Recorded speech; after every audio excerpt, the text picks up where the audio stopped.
you see me? No. Huh? No. Are you gonna be a long time? Depends on the traffic.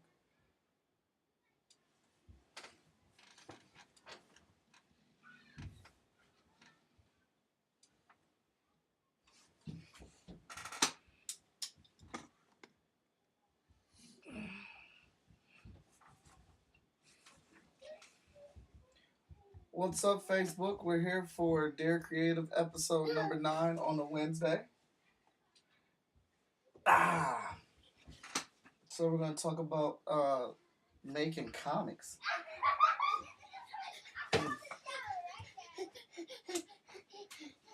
Miles, you can go upstairs and go play.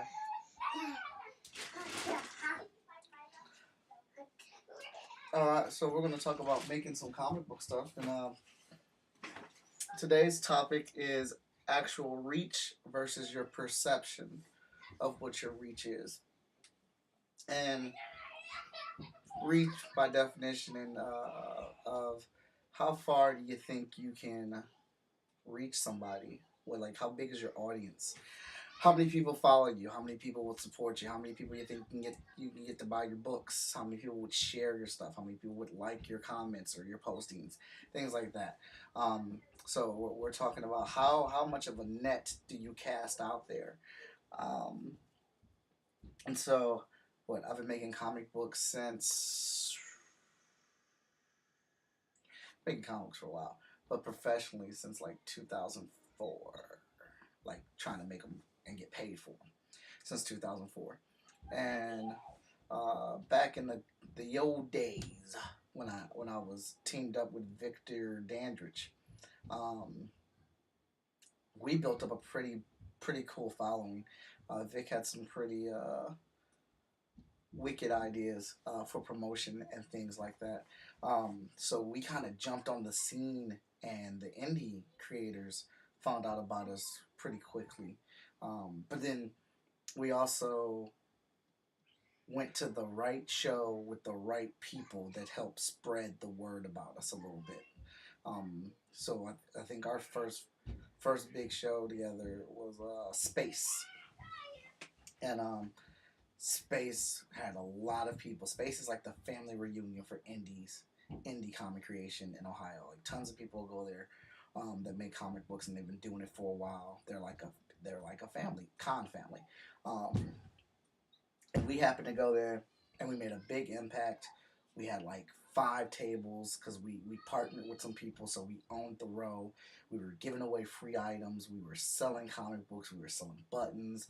We had our printer there, giving away prints and duffel bags of stuff.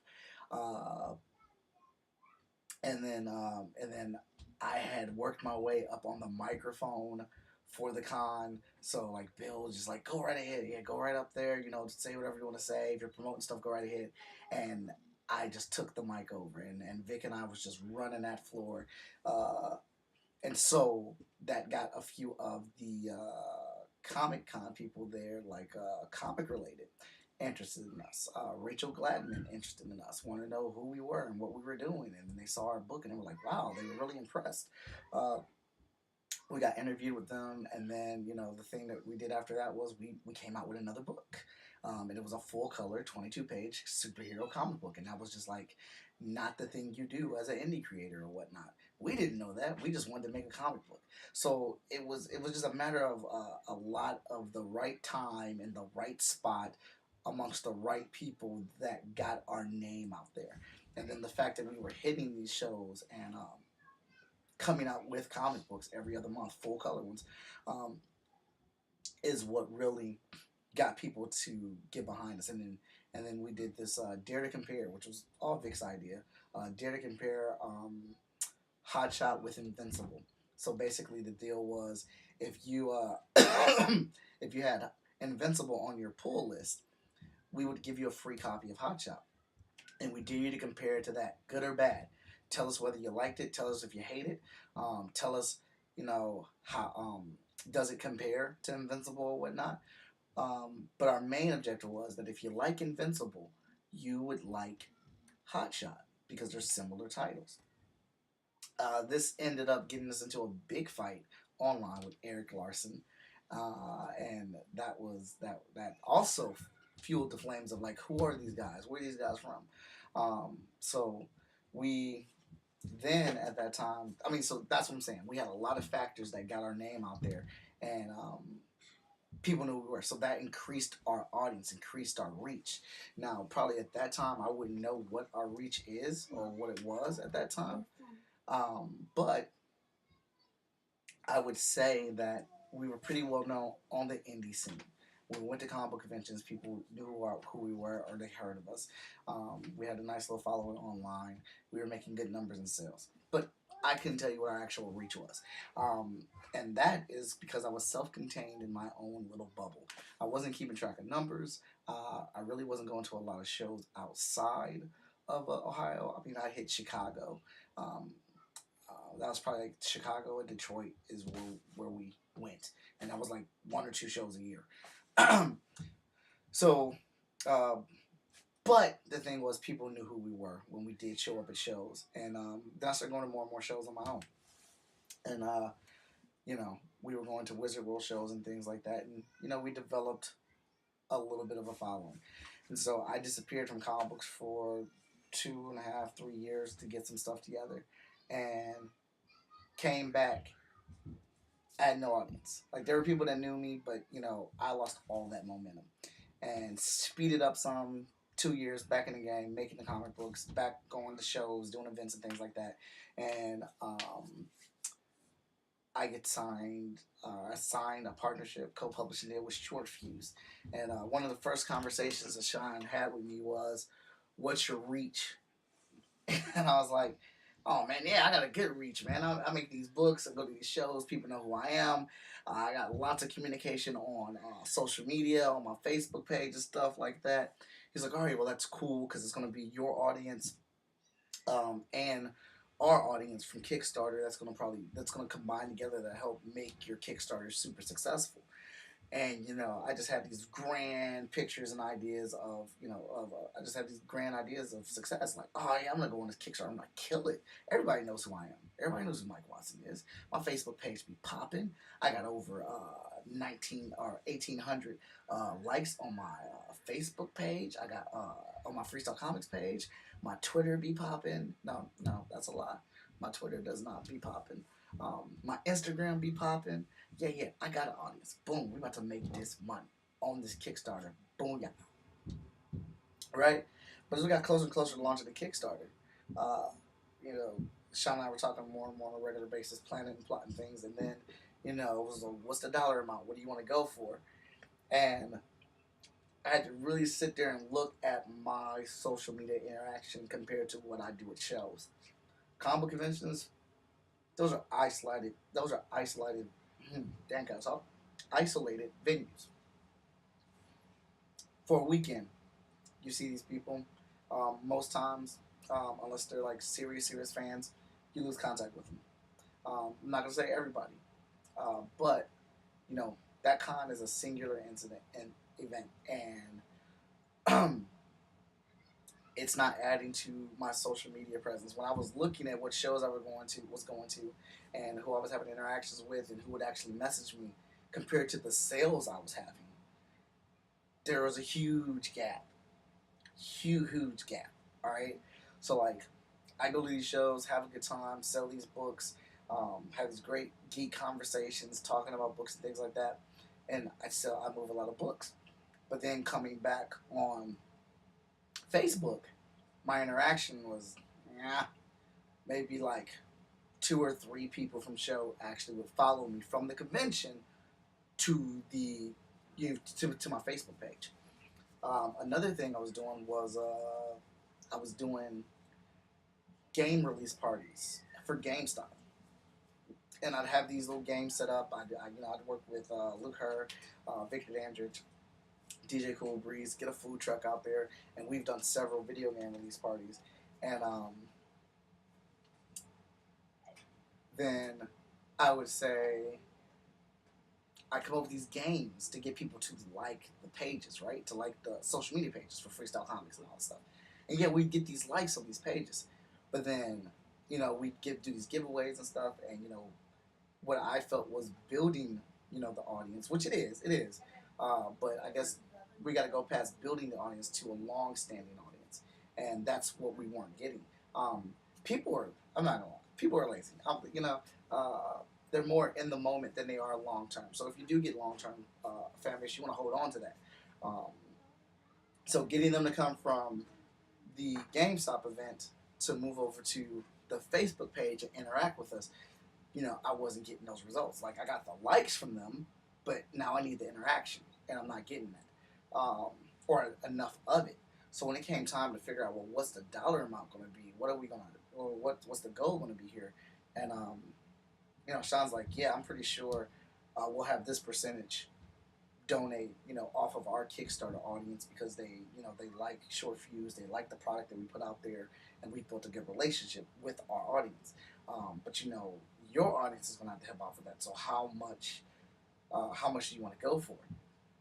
I got these 10 hotshot books, uh, you know, high production value, full color, superhero, 10 books. And, I got these grand plans. I'm like, there's no way that people aren't going to support this. Look at the quality. Look at what we're doing here.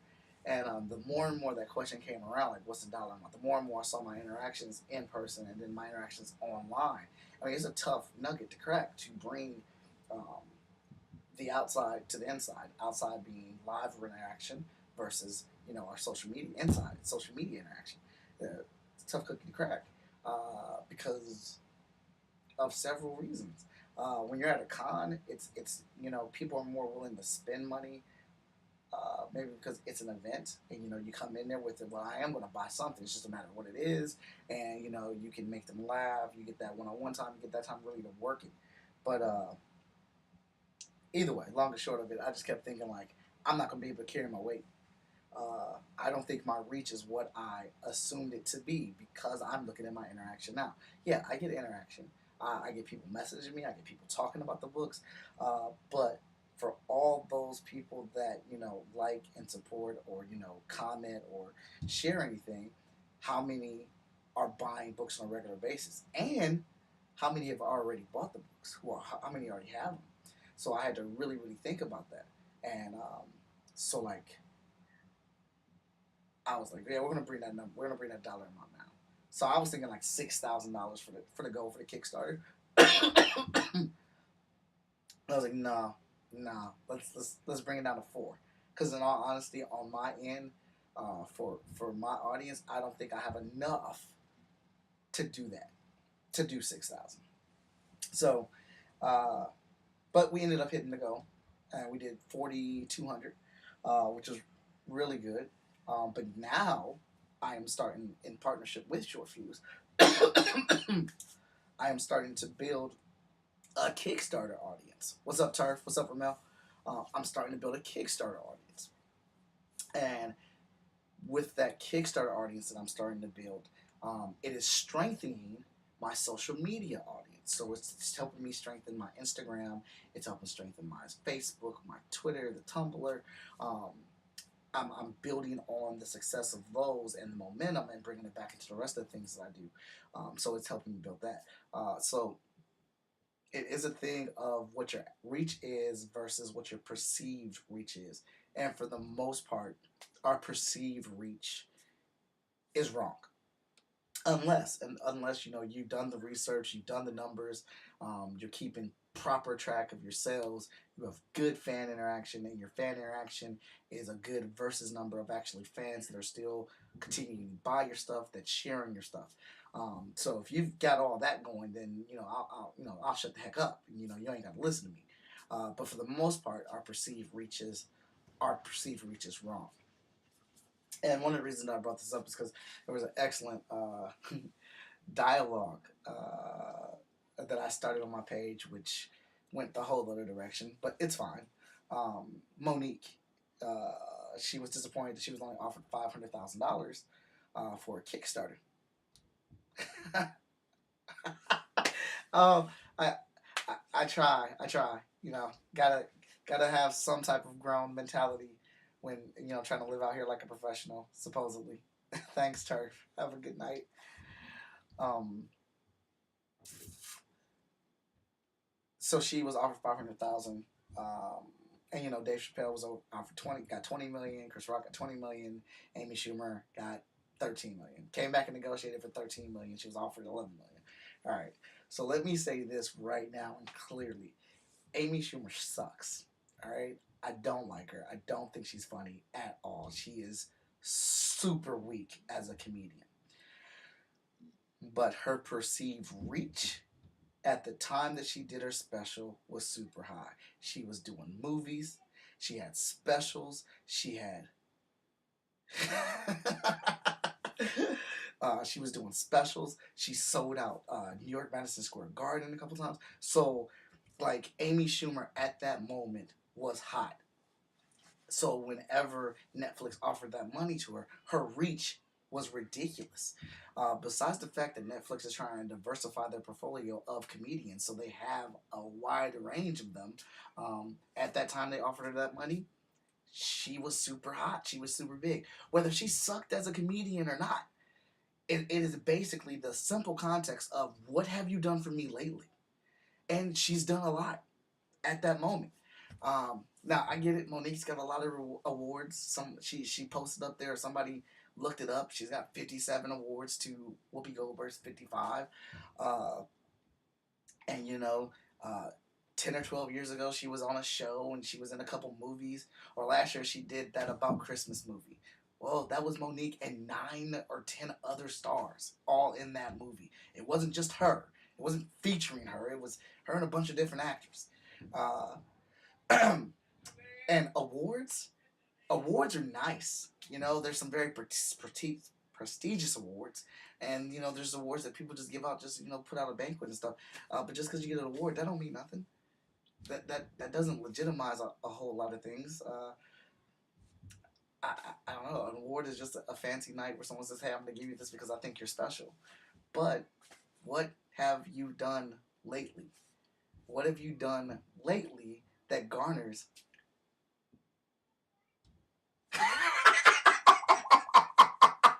Oh, Turf, you're crazy.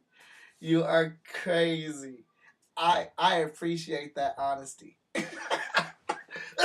Excuse me. But it's a question of what have you done lately? And then, so if it's a matter of what have you done lately, well, what has Dave Chappelle done lately? Well, Dave Chappelle has created a mystery amongst himself. Dave Chappelle walked away from $50 million, one of the top comedy shows on Netflix. Everybody loved Dave Chappelle. And he walked away, disappeared. We didn't know what he was doing. We didn't know why. We didn't understand it. It's $50 million, Dave. Why are you walking away from that? Um, Comes back, and he's doing stand up and stuff. And guess what? People want to know where he is. Dave Chappelle's, uh, what Dave Chappelle brought with his show and his comedy was so big that it lasted over the time of him being gone, to the point to where people want to know, well, what happened? Why'd you leave? Tell us the story. We want more comedy. We're so hungry for Dave Chappelle comedy. Give us some more. So if he can walk away from $50 million and the number one show on Comedy Central, guess what? You're gonna have to pay him to get him on your Netflix special. You just are. That is how it's gonna be. You're gonna have to pay him. All right. And by disappearing and walking away from $50 million and then coming back several years later, he created a mystery around himself to where people wanted to see him and they wanted to know. They're like, "Oh, Dave Chappelle's back. Oh, Dave Chappelle's doing stuff again. Let's book him. Let's get him. How much is it gonna cost?" That type of thing. Chris Rock. I mean, do we even need to mention Chris Rock? Chris Rock is, Chris Rock. Chris Rock does stuff all the time. Tons of movies. He stays relevant. He's constantly featured in things. So, I just really believe it's a matter of what have you done lately to garner the type of money that you want. Shonda Rhimes. Now, I know people are saying, or there's some discussion online that you can't even bring her into discussion. I can. She is a woman and she is black, and these are the things that Monique is trying to bring to her defense. She is on the verge of signing $100 million deal with Netflix for content, and excuse me, and I watch Grey's Anatomy. Okay, I watch it every week. Scandal. How to Get Away with Murder. I watch How to Get Away with Murder. I haven't watched it lately though. I don't get to watch a lot of TV. Of the new shows, I don't. I always have to watch stuff like after the season's over, and I watch it and binging it or whatnot. Hence me watching Netflix a lot. But so that's kind of the thing. So again, it is your perceived reach. So Monique's reach 10 years ago would garner her saying, "You need to pay me more money. I'm Monique. You need to pay me more money." But right now, today, I just don't think that you can't demand that because you're not doing anything that is keeping you in demand. Your awards can sit there on your wall and collect dust. You need to understand your reach and what type of audience you have. Is your audience still even existing? Because I'm telling you right now, I'm not running or keeping my Netflix subscription because Monique's gonna get a special. When I saw Will Smith doing Bright, I made sure my Netflix was paid so I could watch Bright. When I saw Dave Chappelle was coming to Netflix, I made sure my Netflix stayed on so I could watch Dave Chappelle. I mean, I don't know. Well, actually, I do know. That's my opinion. That's what I can say about it. So again, it is your perceived reach on things. You have to understand like how many people are actually going to back you. How many people are going to come behind you? Like, oh yeah, I want to see that. Oh yeah, I want to go there because they're going to be there. Um, that's like value, like Wizard World. I go to Wizard World a lot. I do a lot of their shows, and I'm always involved in some type of conversation about it or whatnot. And the artists that they sign um, or bring there, there's a lot of comic book artists in Artist Alley, and honestly, as of late, for the most part, we want people to come there for the comic art, but it's hard just to get them to the show for the comic art. We need a large audience. We need a larger audience to supplement all the artists in Artist Alley. Because even people that are coming to get comic books or art or new indie books or whatnot, they're all uh, they're not going to buy everything in Artist Alley. Artist Alley normally is about 25 to 30 people deep. That's tables just for Artist Alley. So not knocking us in Artist Alley, but for Wizard World, our reach isn't strong enough. What's going to get people to go to comic book shows?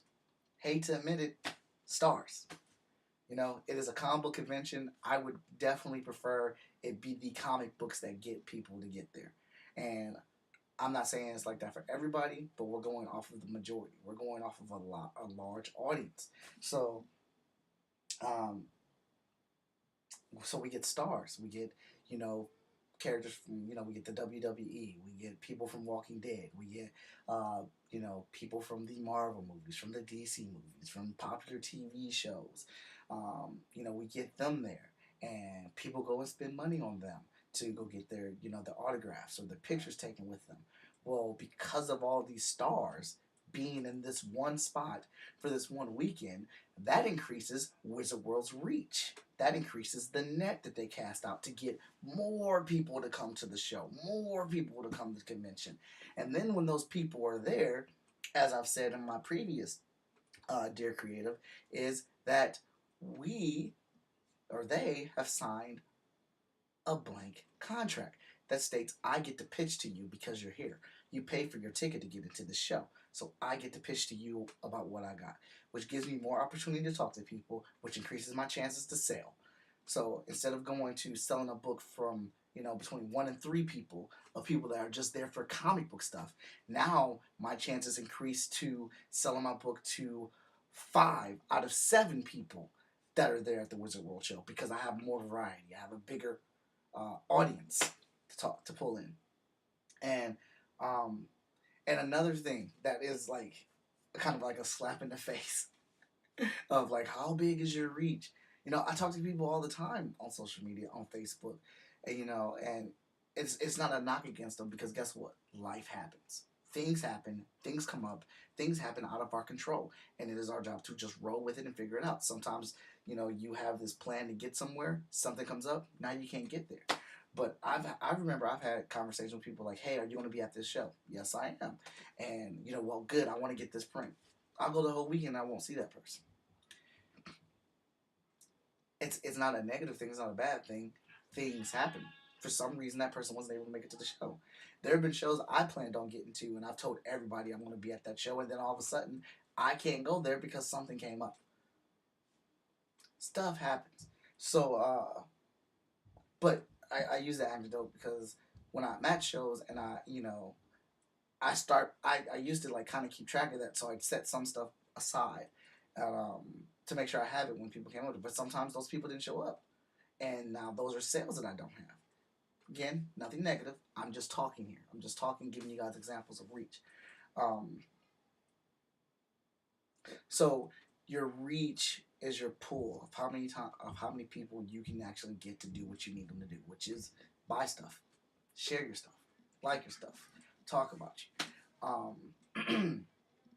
So that's kind of the gist there for reach. And Ramel started a nice little topic. If you were approached with an offer to purchase your IP, what's the lowest you would go? Um, Now there's all types of deals happening out there now. Netflix, Hulu, um, everyone's trying to get the next big thing. If you watch AMC, if you watch, I mean, even the History Channel has, these awesome dynamic TV series that they're doing or whatnot. So everybody wants something. Everybody wants a Walking Dead. Everybody wants a Game of Thrones. Everybody wants a Breaking Bad. Everybody wants every channel, every streaming network. They want that show. They want that content, which means they are looking for it. So I think, no, I don't think I did. I said 10 million plus 1%. Like if I would always want to be involved in my product. And one of the things Ramel said is that uh, he'd sell his instantly. He'd sell it for the right amount. Yeah, I think he said like for 350,000 right now. It's gone.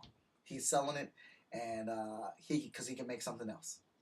And the thing that I'm kind of fearful of is that I've spent so much time working on the Hotshot verse, and crafting these characters around the Hotshot verse. Because we got 5 books invested in Hotshot right now, 5 titles built all off of that. It's like, man, spent a lot of time on this. I don't know if I'm going to be able to make something as good as this or better than it. I'm rocking my Hotshot shirt right now. Booyah. 200,000. Wow. So, so I'd say my first offer would be 10 million and 1% of everything because I'm a big fan of Keanu Reeves, and he took like a 1% deal on that Matrix stuff, and he's cleaning up.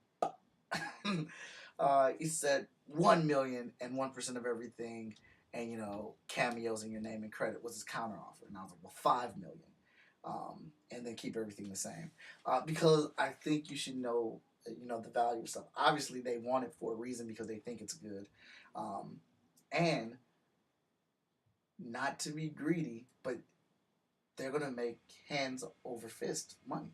They're gonna make money off of it. But I also said it would be super hard to just say if it's not my way, I'm not if it's not my way, I'm not taking a check, because everybody's situation isn't the best. Everyone isn't in a perfect financial situation. I know I'm not. So it'd be really hard, for someone to say, well, I'm going to give you 500,000 right now for all your stuff. For your book, for your Hotshot book, and I'll give you 1% off profits off of everything. And looking at my current situation right now, in the back of my head, I'm like, if they want to spend this money on this, somebody else will. But when? But when? When will someone else want to spend this type of money on it? And like that money could do so much good for me and my family right now. I mean, it would take nerves of steel. And of course, like right now, the passionate comic book creator that I am, like, yeah, I'd say no, because I'm gonna wait for the bigger fish, the bigger deal, the one where I'm in control, the one where my name is still on it, blah blah blah blah blah blah blah blah. But the day that it actually happens, and your car's broken down, rent's due. I got 4 kids that we're taking care of. That money looks more and more and more appealing. You know what I'm saying? Like, that's just me trying. I'm just being real on that. Like, trying to be. But the ultimate situation is that I'd have to be involved in it because I've crafted these characters and I know where these characters should go or where they need to go. And yeah, so yeah, that's it. But I don't know. So it's kind of up in the air. I mean, I don't. Mm, I can sit here and throw it around. There was a lot of good discussion going on Ramel's page for it. Like George Lucas got paid billions of dollars for Star Wars, and but he has no control over it anymore. He has no say on it.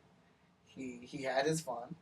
He did 6 movies, several cartoon shows, tons of comic books, and he's at the point where he's ready to sell it to Disney. He sells it to Disney. Now Disney has control of it, but they paid him billions of dollars for that franchise. I would never, like, at this point of me making books, I can't demand that because guess what? I don't have the reach for that.